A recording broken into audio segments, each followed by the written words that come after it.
आप सभी का एक बार फिर से स्वागत है। पहले एपिसोड में संक्रांति की सीरीज़ में आकाश जी से हमने कुंभ संक्रांति 2025 पे चर्चा करी थी। इसी श्रृंखला को आगे बढ़ाते हुए संक्रांति सीरीज़ के अंदर दूसरे एपिसोड में हम आने वाले महीने में मीन संक्रांति 2025 पे चर्चा आरंभ करेंगे। आकाश जी, एक प्रश्न है हमारा संक्रांति की सीरीज़ के अंदर कि कुंभ राशि से मीन राशि में जब सूर्य की मूवमेंट होती है तो उससे ये संक्रांति आती है, मीन संक्रांति।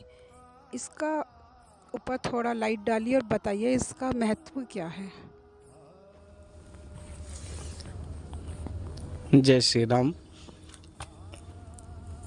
पूर्व के प्रश्नों का उत्तर देते हुए हमने आपको बताया था कि संक्रांति सूर्य का एक राशि से दूसरी राशि में परिवर्तन करना है, और इसी श्रृंखला में जब सूर्य धनु राशि में गए और धनु से फिर मकर में गए और मकर से फिर कुंभ राशि में गए, तो उस समय जो महीना बना वो महीना बना था फाल्गुन महीना। तो अब जब सूर्य जब मीन राशि में चले जाते हैं तो वह महीना चैत्र मास जो है वो प्रारंभ हो जाता है। क्योंकि मास को समझने के लिए दो प्रकार के मास होते हैं, एक सौर मास होता है, एक चांद्र मास होता है। तो सूर्य के हिसाब से जो महीने चलते हैं उनको सौर मास कहते हैं, और जिस प्रकार से गति इत्यादि चलती है तो हम कहते हैं कि जब संक्रांति जिस दिन होती है उस दिन एक गति होती है। तो ऐसा करते करते करते जब 30 गति हो जाती है तब जाकर के जो ये एक संक्रांति का जो एक पीरियड होता है वह समाप्त हो जाता है, तब जाकर के दूसरी संक्रांति आती है। तो ये सौर मास हुआ। दूसरा हुआ चांद्रमास, जो चंद्रमा के हिसाब से चलता है। जैसे हम तिथि कहते हैं, आज प्रतिपदा, द्वितीया, तृतीया, चतुर्थी, अष्टमी, एकादशी, द्वादशी, पूर्णिमा, अमावस्या, तो ये चंद्र के हिसाब से चलता है, तो उसे कहते हैं चांद्रमास। तो जो सौर मास है उसके हिसाब से मीन राशि में गया हुआ सूर्य जो है वह चैत्र मास का प्रारंभ करता है। इसी की कंटिन्यूटी में मीन संक्रांति का कोई एस्ट्रोलॉजिकल इम्पोर्टेंस है क्या? जैसे हम ज़ोडिएक साइन से देखें या वाटर एलिमेंट से देखें, इसका कोई महत्व है इससे रिलेटेड? मीन राशि जल तत्व राशि है, और मीन राशि जो है वह गुरु से रिलेटेड है।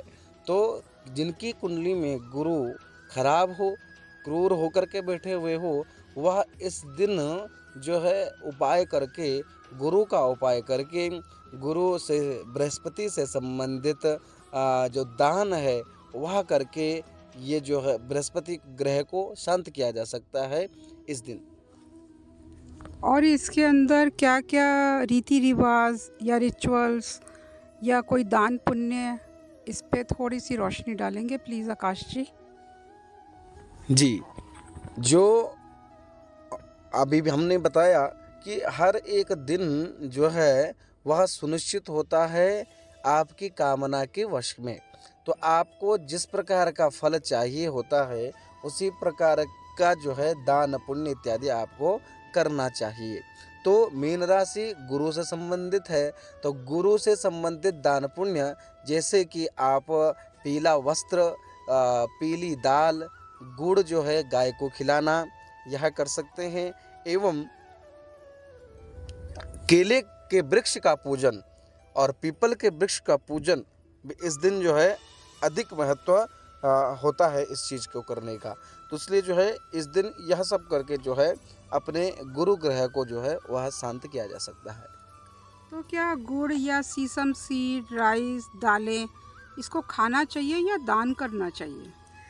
इसको खाना नहीं चाहिए, इसको दान करना चाहिए, क्योंकि दान देने से जो भी कष्ट, रोग इत्यादि होता है वह दूर हो जाता है, इसलिए इसको दान देना चाहिए।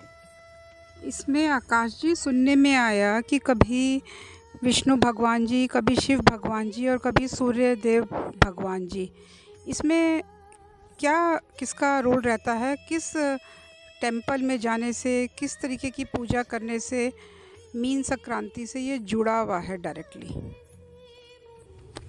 मेन जो संक्रांति है, यह अभी हमने आपको बताया कि गुरु से संबंधित है और बृहस्पति का जो वार होता है, गुरुवार जो होता है, वह भगवान विष्णु से रिलेटेड होता है। तो इस दिन जो है भगवान विष्णु की उपासना करना अधिक फलदायी होती है और यह जो संक्रांति होती है, यह भगवान विष्णु से संबंधित होती है। अगर भगवान विष्णु को भी अगर किसी को प्रसन्न करना है, तो इस महीने में इस संक्रांति के दिन जो है आप भगवान विष्णु की पूजा आराधना कर उनको प्रसन्न कर सकते हैं। ग्रह क्या होता है ये? थोड़ा इस पे बताइएगा। ग्रह वो चीज़ है जिस जिस प्रकार से जैसे हम जन्म लेते हैं, तो हर एक ग्रह की अपनी एक वाइब्रेशन होती है, अपनी एक नकारात्मक सकारात्मक ऊर्जाएं होती है। सूर्य को तो हम बहुत अच्छे ढंग से फील कर लेते हैं, इसलिए सूर्य की जो रोशनी है, सूर्य की जो नकारात्मक सकारात्मक जो ऊर्जाएं हैं, उसको तो हम जान सकते हैं, उसको तो अनुभव कर सकते हैं। लेकिन इन ग्रहों की जो है अन्य ग्रहों की, चाहे गुरु, शुक्र, मंगल, चंद्रमा हो गया, तो इन ग्रहों की एक अपनी एक बारीक जो है वह नकारात्मक सकारात्मक जो है ऊर्जाएं हैं। और जब बच्चा पैदा होता है तो बड़ा ही सेंसिटिव होता है, इसलिए उन ग्रहों का जैसी चाल चलन ग्रहों की तारामंडल में आकाशमंडल में होगी, उसी प्रकार का प्रभाव जो है उस समय जो बच्चा उत्पन्न होता है उस पे आ जाता है, जिसके कारण से बोलते हैं कि ग्रह ही आपको जो है सारा काम करवा रहे हैं, ग्रह ही जो है आपका जो है सारा जीवन चला रहे हैं। तो वह ग्रह जो है उनकी नकारात्मक सकारात्मक ऊर्जा उस बालक में विद्यमान होकर के फिर जा कर के जो है वह बालक जो है उन ग्रहों के अनुसार जो है चलना प्रारंभ करता है। तो ग्रह की बड़ी भूमिका है हमारे जीवन में। जैसे गंगा को कहते हैं, यमुना जी, गोदावरी, कृष्णा, नर्मदा और कावेरी, इन्हीं 6 उत्तम नदियों का बार-बार ज़िक्र आता है कि इसमें स्नान करने से पूर्व जन्म के जो कार्मिक डेट्स होते हैं या जो पुराने जन्म के कर्म होते हैं, वो धुल जाते हैं। ऐसा है क्या? थोड़ा इस पे बताइएगा। जी, क्योंकि ये जो नदियाँ हैं, ये समस्त नदियाँ स्वर्ग में बहने वाली नदियाँ हैं। जब किसी भगवान ने जिस प्रकार से गंगा है, गंगा को सुर नदी कहा जाता था। क्यों? क्योंकि ये देवताओं की नदी थी और यह स्वर्ग में जो है वह बहती थी। तो स्वर्ग में बहने के कारण जब यहाँ भारत में जब आपने पूर्व में कथा भी अगर सुनी हो, तो 60,000 पुत्र जो है वह सगर जी के थे, जिनका जो है कपिल जी के श्राप से भस्म हो गया था। तो भस्म होने के कारण अब उनको मुक्ति कैसे मिले, उनका पाप का जो प्रक्षालन है वह कैसे हो। तो उन्होंने जब तपस्या करी, तो इनके सगर जी का जो कुल था वह 1 पीढ़ी गई, 2 पीढ़ी गई, तो उन्हीं की पीढ़ी में जब चतुर्थ पीढ़ी आई तो उसमें राजा भगीरथ उत्पन्न हुए और उनकी तपस्या के कारण माँ गंगा जो स्वर्गलोक में बहने वाली थी, वह इस धरती लोक पर आई और जैसे ही उस सगर जी के उन पुत्रों के पास उन पुत्रों की राख को छुआ, वैसे ही वह जो पुत्र जो भस्मीभूत हो गए थे वह मुक्त होकर के वैकुंठ लोक को चले गए।